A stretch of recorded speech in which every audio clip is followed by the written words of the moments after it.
Trauma Therapist Podcast Plus listeners can listen to episodes early and ad-free right now. Become a Plus listener by going to Apple Podcasts, searching for the Trauma Therapist Podcast, and signing up today.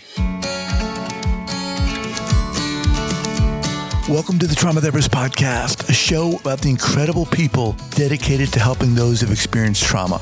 My name is Guy McPherson, and my mission is to raise the awareness of trauma and to inspire each of us to help those around us.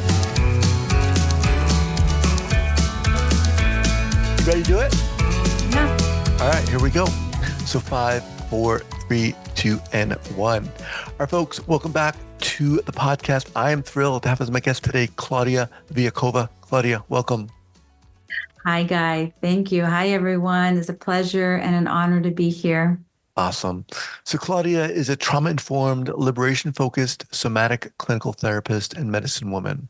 Her first teachers and most influential medicine mentors are, and still continue to be, her grandmothers, Maria del Refugio and Maria Josephina. Claudia culturally grounds her work within the indigenous medicine wheel tradition while simultaneously weaving in Western psychology and holistic sensorimotor and somatic practices to her embodied mental health and ecological wellness work. Claudia, welcome to the podcast. Thank you. That's a mouthful, huh? It's a mouthful. So before we get going here, share with the listeners where you're from originally and where you are currently. Yes. So I am originally and currently from Chicago, the south side of Chicago. I was born here to parents that had migrated from Mexico. And I'm actually currently in transition to move, thinking maybe West Coast, but currently I'm still where I was born. I've been here most of my life. There's a few years that I moved to Mexico, but this is where I'm at now.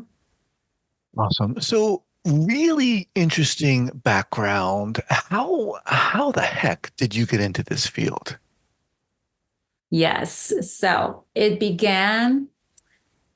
So my grandmother, both my grandmothers were what we would call today healers, or had a sensitivity, which I think it's more cultural. I think back then, most indigenous communities had a sense of understanding how to communicate to everything around them. I believe, everything. I don't believe, I know, is alive. And so they had a way of having communication, understanding what went with what. And they had this basic understanding that medicine and poison grow together. There is no separation. And so I grew up in a household where my mother's mother was, the community had recognized her as a medicine woman. They called her curandera. She never claimed this for herself. And so she knew how to use certain herbs for certain ailments. She knew how to do what we call a sobado for empacho, which is now what I think is unclogging the meridians. I think it's what we would call now. She did cleansings, like we use now. Often sage is used, right? She used eggs, she used water, she used herbs, she used all kinds of things. So I grew up around that as a child. We also did dream work. So as early memories of her sitting me down, asking me and talking about dreams and asking me about my dreams and Wow. Just having. So that was my introduction. I could also say that my introduction was even before that, if we want to get wider and go into a cosmological explanation. You were born into this. We were born into this. And so as I stumbled through life trying to make sense, I always felt like I was a scientist. I just found fascinating how human behavior, human interactions played out. But I also was born with a sensitivity to the spirit world. I have my daughters, my grandmother had a sensitivity to hearing, seeing things beyond the physical. And so I had also abilities like that. And I think I was trying to make sense of it all without, for my grandmother, it was just a way of being. I don't know if she had the ability to explain things to me. I was just her, go get this, go get that. And I was helping her. I was just so curious. And so I think I was trying to figure out, being in the US, how does that fit? And I didn't understand, going to a school that erased the history, didn't teach the history of this land, or my own history, um, and being taught in a system or in a classroom that's artificial. You're reading textbook, and then go to Mexico and everything was Mm. multidimensional. This, and it was, the real laboratory. And so I think in my quest to understand myself, locate myself, I stumbled upon psychology. I went into law first, and then I went into psychology. Wow. Okay. Hold on. So right out of high school, you went into law. So meaning, I didn't study. I went into a law firm to work as a secretary, became the paralegal, and managed Okay. to law for about 10 years. Was thinking about law school, but I found myself always counseling people.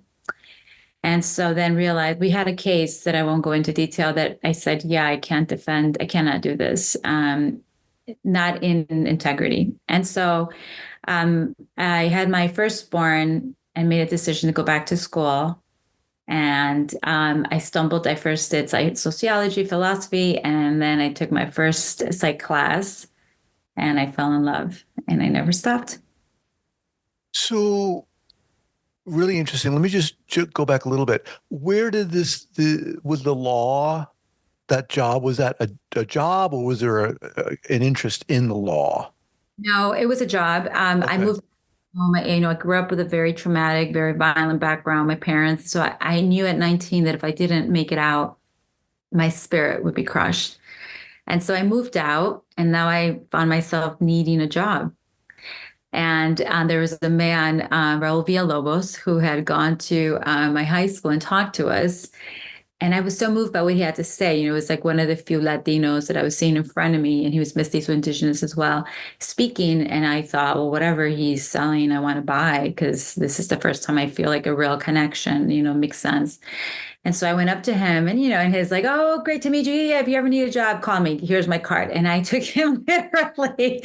So I showed up and I convinced him to give me a job. And that was the beginning of my time in the law space. Really interesting. So you grew up, born into this sensitivity, this kind of world of wonder, of really intense knowing, in a sense. And you just mentioned more recently this your immediate upbringing, your immediate childhood was somewhat violent. Yes. So I'm a survivor of domestic violence, which is very common in families that are displaced, right? So, and we can speak later. It's kind of what my chapters in the book, that are displaced is empowered. My father is a survivor of a Jesuit boarding school as well. That we used, he was abused and treated in ways that were not humane, never talked or dealt with. And then he meets my mother. And so there was some things that worked out through their relationship. And I was a witness, and it was not very, it was hard. Um, and I think the thing that saved me was I had three brothers, and we were tight, and we really loved and protected each other. But at 19, I was wise enough to know I need to leave this environment. Mhm. And I have the tools to go into the adult world, but I didn't think I had a choice. And so, as sensitive as I was, I think I was grabbing from whatever was there to begin to build. And at a very young age, I had dreams that were guiding me. I had spirits, I had things it gave me a sense of strength and direction that now I can appreciate. I didn't know that's what that was then. And so I just kept moving forward. And it would land me in places that doors would open and would give me enough to sustain me and where I needed to be in that moment. And slowly, my spiritual, which is at the core of everything, practice started to unfold.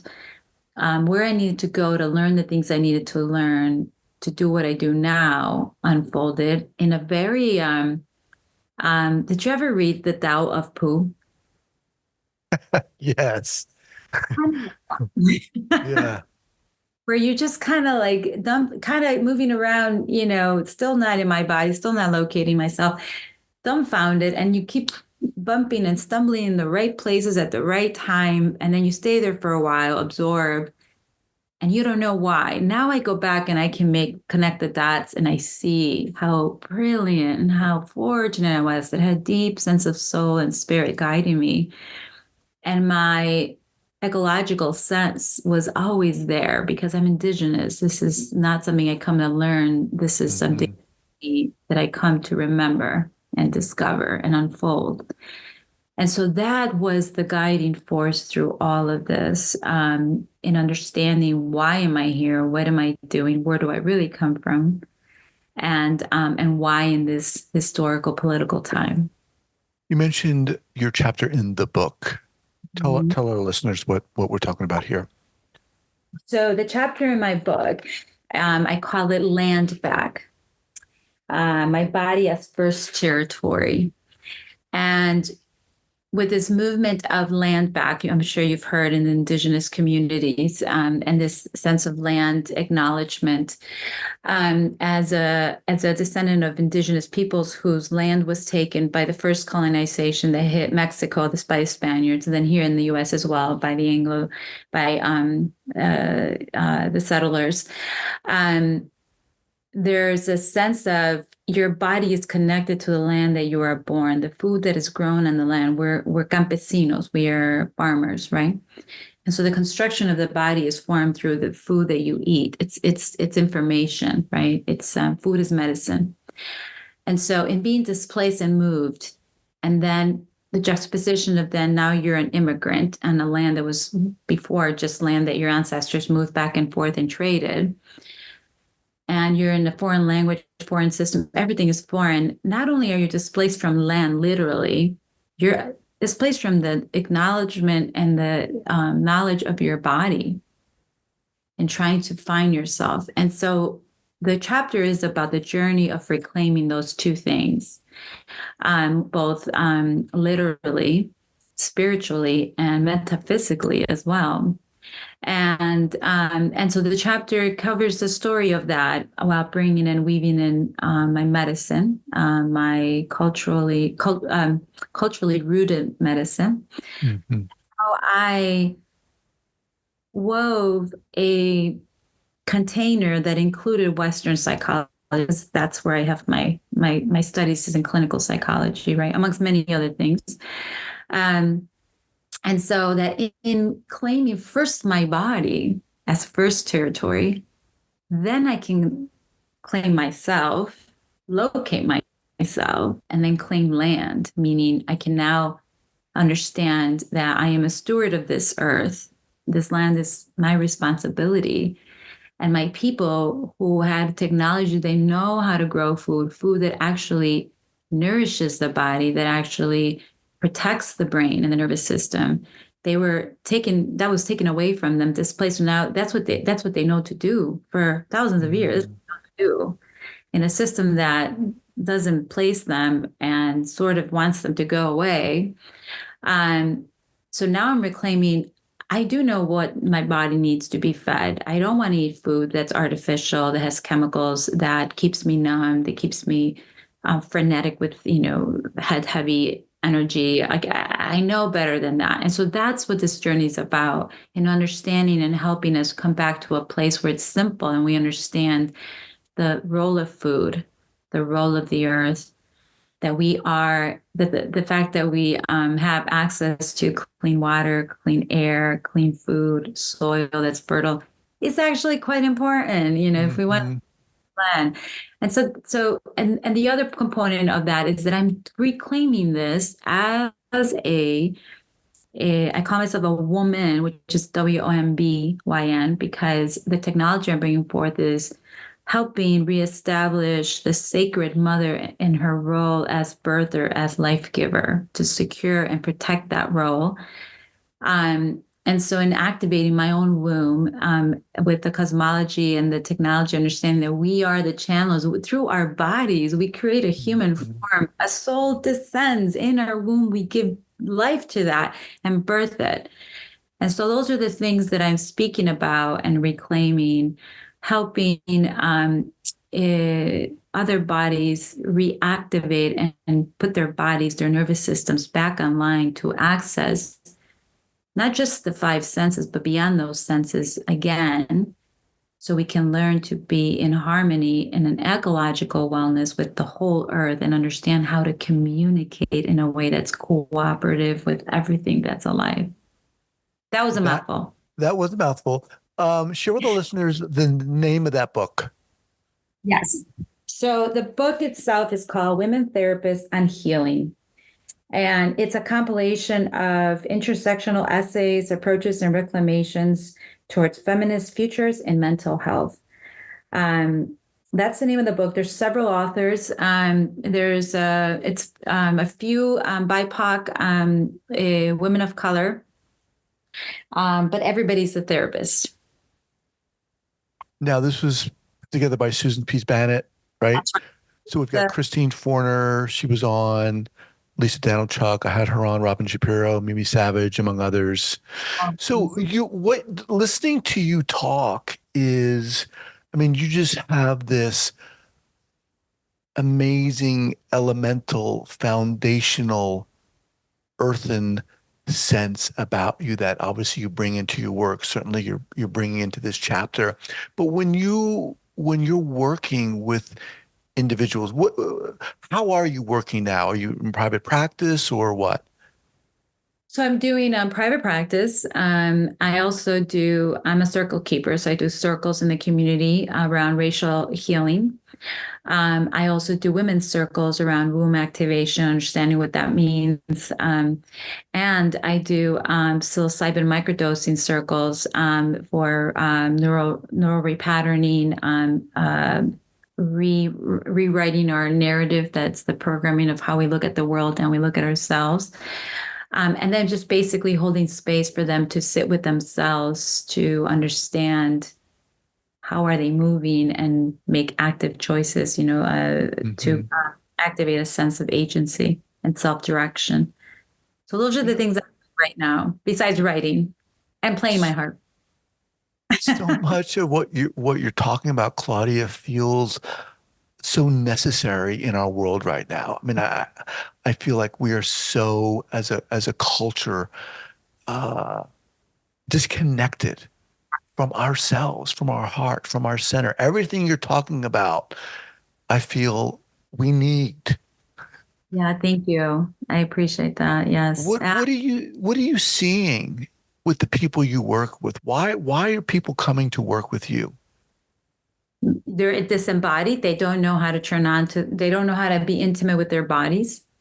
They don't know how to experience pleasure through their bodies. It's a very simple, like, here I am, I'm enjoying this fresh cup of cacao, and I can sensorially feel the pleasure and communicate with this cacao. And that this is something all humans can do, and that a lot of humans don't know what I'm talking about when I say that is very sad. They're coming because um, they're in this, the crack has cracked and they don't know what to do. Can't see a future and they want to fix it or get better. And I say, no, it's time to sit with and let, Mm, because we don't want to create something based on the old stuff. We want to really wait for the new stuff to show up that is going to hold us through. They're coming to me because we need a mythology. They don't know what to hold on to as they transition into a new thing. wow. So I loved what you said there. The crack has cracked and you want to fix it. And you're like, wait a minute. It's time to sit with. Say more about that. Yes. That it's time to be with, we've avoided pain and our inner chaos. We're avoiding the messy. We want to organize everything and give it its place and name everything, and we forget that all this comes from a much larger intelligence. And if we just learn to be still and listen first to our heartbeat, first to our pain, Mm, another crack. And that crack leads you to what is called, it's not just I call this the sacred hoop. And in that space, you are in conversation with the universe herself. And then you become aware that our bodies, inside our bodies, is the universe. And we have access to so much. why would I want to come up with a solution? I know the universe is a lot more intelligent than I am. I want to get advice from her. Also, I'm part of a collective and I want to be conscious of what I'm putting out there so that my heart guides me and provides something that is in service and benefits the greater whole in cooperative with a cooperative spirit, you know?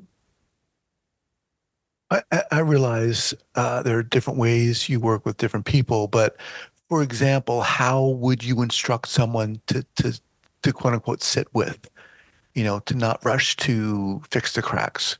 So I use basic, so I've studied mindfulness techniques. I studied for a long time from descendants from the Yogananda that were taught some of his techniques on breath work and body movement, things like that. So I do grounded ancient traditions of being able to sit with yourself. I have them commit to three things if they're working with me as a group and individual. One, they must develop a sitting practice, and it could start with 5 minutes, and that means that you commit to a sitting pose and you don't move. You don't have to still your mind. You don't have to focus on one point. You just have to sit with yourself and not move. 5 minutes. The other two components is I have them do a timeline of their story. Are they aware of what's their story? What's their life story? And so they have to map it so that they're aware of what are the stories they're carrying Mm, that's informing how they look at the world, how they interpret, you know. And then we start to work with which stories need to be released, reworked, and what new stories need to be included. And then I have them keep a journal, like a somatic journal, where they're witnessing, no interpretation, no meaning making, just noticing the sensations that is showing up for them, introducing them to a different language and maybe even symbols. I saw in my meditation today appeared the image of a star, and so just taking note, bringing in another way of sensing things that has little, as much as possible, little to do with logic and language, and more to do with the more mysterious, unconscious stuff that might show up, so that hopefully conscious and unconscious are now in dialogue. very, uh, I mean, this what you're talking about here is really intense. I mean, this is, it's so easy to say and talk about, sit with yourself, but obviously, as we all know, stuff is gonna come up that, And I work with them when it does, yes. and you'll what? Work with them when it does, because it does.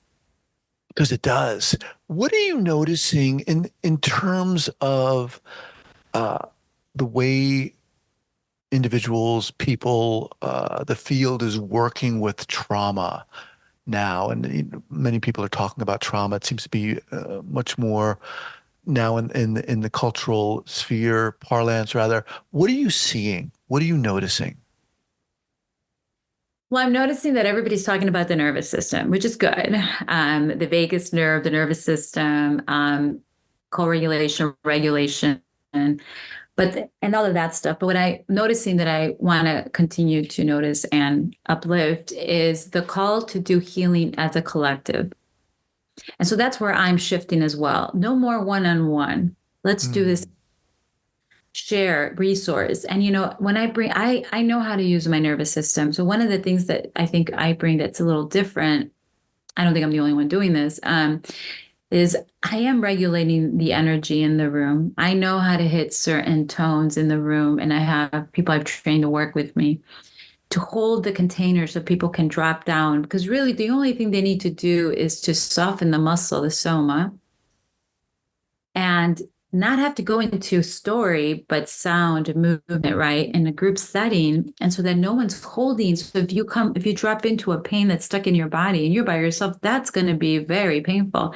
But if you're in a room full of people, the nervous system knows to share that and no one mm, doing that alone. Or you become a protagonist, like a psychodrama. So if you take on and you're giving expression to a pain and you're making sound, because I'll encourage sound and movement and shaking, then that cathartically releases it in the other bodies as well. And that's how I'm working it. It feels more efficient and kind. And what I'm noticing and what I'm seeing people come back and say is they were able to move through things that most of the people that come to me have been in therapy for 10, 15, 20 years. And like, I haven't been able to move this in forever. And it would seem so easy. And I don't know if I would say easy, but I think that the thing is, how do we get the ego to get out of the way? And how do we get the body and the soma and the muscle to soften? When we talk about let go, people are trying to let go, but that's not what the let go means. It's really just fascia, muscle, right? And then other things start, and then you can work with it. And if you're doing it in community, you're not alone. That sense of isolation, which is a big part of the pain we're carrying, seems to That's just be able to jump out of it, at least in that moment, you know? that aspect seems to mirror so much of the culture, right, that you were born Yes. into, contrasted with what the culture many of us are born into, which is singular, alone, right? We've even lost that. We've gone so far from that. I mean, most of the times when I get people that come, especially European white Americans, I just want to hug them for the first 3 sessions, because they're so touch deprived, they're so tender and warmth deprived, and you could see it. And a lot of it is just that, like, oh my goodness. And the sense of to have someone say, I have love for you, and it takes a while, it's like, no, it's real, but it's such a foreign concept that only happens if you know someone really well. That love could flow that freely is like, it kind of has this, okay. Hmm. Hmm. In community, when you're in group, do you feel it? People will say, I feel intimacy here. I feel, and they'll say, they feel, because I do. I feel like I'm in a womb. Yes, that's intentional. I create a womb, which is why, I have that, I'm consciously aware about that technology. And I think that's once, as right? Once you feel safe enough to really say what you got to say and be and see that you're seen and witnessed, and maybe some ugly you think is ugly shows through, and that the eyes that are looking back at you are still seeing you with a loving gaze, that's transformative. And to see several look at you that way, then you start to think maybe this inner voice that tells me I don't know what I'm saying or doing is not true. Do you And work with just women? no, I don't Okay. just. Who inspires you? I mean, aside from your grandmothers, but right now, yeah, where do you draw inspiration from, Oh in my goodness. personally and in your work? Okay, so I'll go in order. First, the women have gone before me. Literally, I speak to them. I have a group of women that show up in my dreams. And then nature. I live a block away from Lake Michigan. I go and I dance and I sing and I pray to her almost every day. And I swim in her almost every day, even when it's really cold. And then people like, I currently work and I'm mentoring under Dr. Leticia Nieto. She's in Seattle. Reverend Angel Aikaido Williams. Dr. Bayo, I always have trouble pronouncing his last name. He's from Africa, and he's speaking languages that I have been afraid to say, and it was really great to hear him talk because he's talking about this crack and about the monstrous that's coming out of the crack, and to don't try to like fix it and make it pretty, just be with it, trust it, hear it, listen to it. Elders like Pat McCabe. I have 3 abuelas, Luz Clara, Ana Luisa, and oh my goodness, my sister who is close to me, her name's escaping me right now. It's awful. That I talk to regularly. They're my checks and balances. And then the other ones that I draw inspiration are my 2 daughters. For the people listening, therapists, coaches of all kinds, an interest in trauma, certainly. What would you say to them in terms of advice or suggestions about education, learning about how to work with people who've been impacted by trauma? 2 things. One, start holding circles. call the people in and just open space to share your stories. Make food, feed each other, drink warm beverages that don't have caffeine, and just sit with each other and hear. The biggest teachers are the ones that we don't even know that are sitting next to us, our neighbors that we've never even said hello. Every mind, every person in the world. You hear those stories. Education wise, tune in to every indigenous elder that is, we are now coming out and we're sharing all the medicine. Tune into them, hear what they're saying, take what you need, tend to the soil, the garden of your mind, put in the right seeds. Now's the time. Water them with your heart, digest it all, process it, feel the pain, and trust yourself. Trust yourself. You are born, we are all born to thrive. And so when we sit and listen to ourselves, we will know what's a yes and a no and stop doing what's a no and follow the joy, the arch of our joy and pleasure. That's the religion, besides, of course, kindness and love. Follow the pleasure. If it feels good, do it. Well, no, even if it's a bad thing, eventually you'll realize, oh no, this is not feeling good. This is actually a bad thing. But to learn to be self-directed and trust and watch when we're constantly looking out for direction, start to look in for direction. And if we stumble, we stumble, but to do it in community, keep holding the people in for storytelling, have potlucks once a week, invest in your community, right? Colleagues, neighbors, the young people. Tell them the stories of your life to the young people. My daughter's 23 and my also to be 18-year-old, and I have a adopted daughter, not literally adopted. She's living with us. And they come and we have stories about sex, about relationship, and they eat it up. Right. And there was, there was a time when my 23-year-old did not want to hear anything that I had to say because, and I worked on it. And yeah, still sometimes she doesn't want to, but like, how are we opening space for sharing to happen? My biggest advice right now, soften the belly, soften the heart. Let's just share our stories.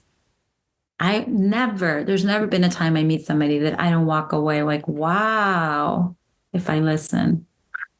Thank you for that. Awesome. How do people get in touch with you?